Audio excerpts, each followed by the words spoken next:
will not be televised. George Bush will still not care about people who are black, while Kanye West will still not know how to act setting white people and black people years back, because the revolution will not be televised. The revolution will not be given a reality show looking for love on VH1. The revolution will not have good news about saving 15% or more in its car insurance by switching to Geico. The revolution will not give you 3 inches or more in natural male enhancements. The revolution will not come in your kid's Happy Meal with a side of fries, because the revolution will not be televised. The revolution will not make it rain. The revolution will not use auto-tune. The revolution will not wear skinny jeans. The revolution will not brag about swagger it doesn't really have. The revolution will not get caught in paparazzi scandals, because the revolution will not be televised. But Tribal Rain told me of a revolution poeticized.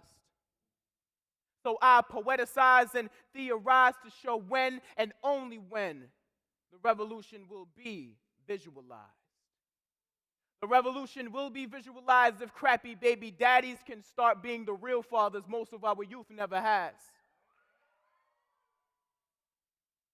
When crappy baby mamas can stop using kids as a means to avenge a relationship gone bad. But most important, when we start to appreciate the good parents who break their backs, the revolution will be visualized. If our ghetto celebs can start understanding, whether they like it or not, a certain amount of responsibility is handed, a responsibility which they must learn to manage. The revolution will be visualized when we can see that if you keep it too hood, then the hood is the only place you are ever going to be.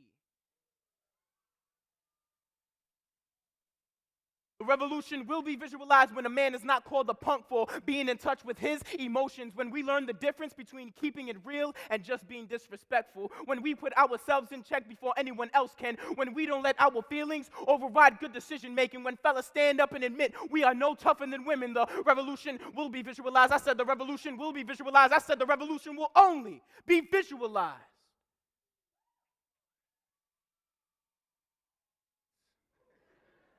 Because what it represents to me is a higher level of mental capability. See, it's past just the physical.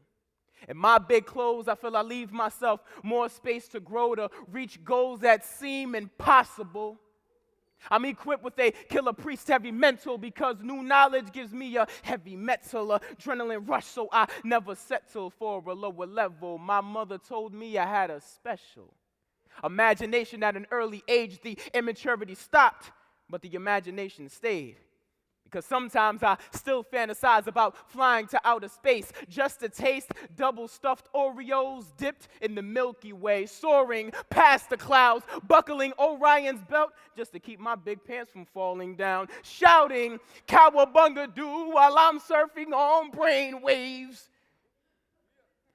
But hesitate when you think of calling me insane, because I'm not settling for Earth, I'm on another plane. See, flying is a mind state one can only embrace once you decide to strive for something better instead of just settling for the same.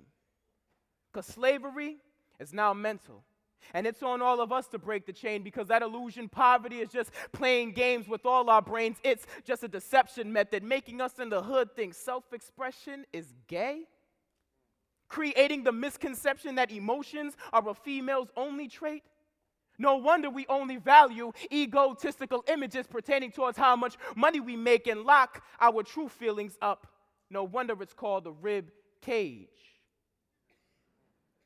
So we sit, complain, never make a change. Tell me, how much sense does that make?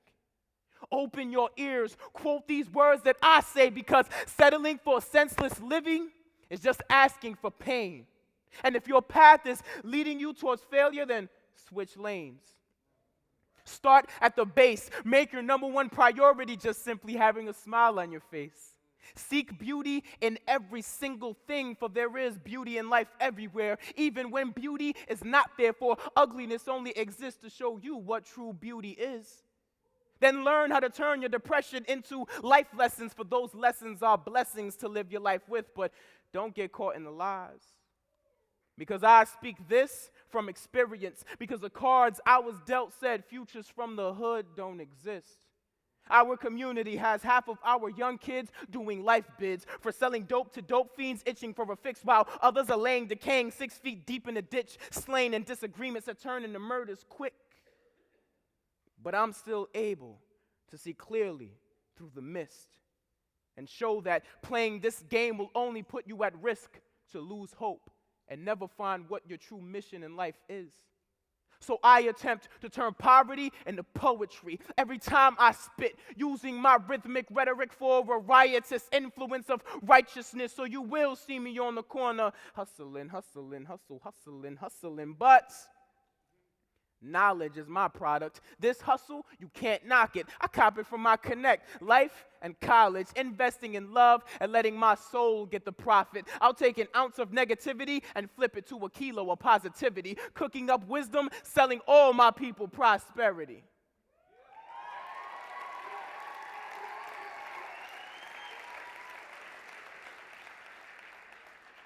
Because life in this world is always full of casualties, I turn losses to motivation. That motivation is my therapy. So the next time you wonder why I wear my jeans so big, understand. Every time I put them on, I think of all this. Bigger pants, bigger pockets to fit more things. Like the mental notes I write to find happiness. In this world where love is almost close to extinct, my big pants are past, just a fad to me. It has a deeper meaning. I'm able to keep a sky full of sunshine in the pocket of my baggy jeans. Thank you.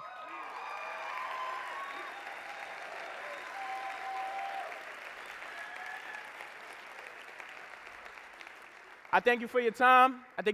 This is my last one before I head on out. The hood. Concrete fists crack glass jaws. Guns aim reminds me of Uno card games, red and blue, draw fours, the hood. Poverty-stricken, criminal thinking, through frustration, tension builds. Wrong place at the wrong time can get you killed because in the hood, the so-called protectors of peace can make you a victim. The Klan gets their wishes, Oscar granted, and the pigs ring Sean bells in celebration, the hood. Bullets have no sense of direction. Lead pierces through the flesh of innocent women and children. But if the guns don't kill us, the drugs can.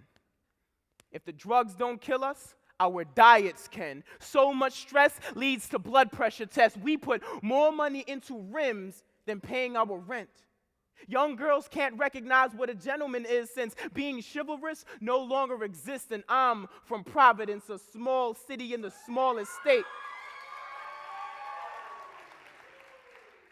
A small city in the smallest state where the youth gets caught in an even smaller mind state. As I heard a girl once say, she never leaves the south side, I realized her ideology of the whole world is condensed in the length of a walking distance.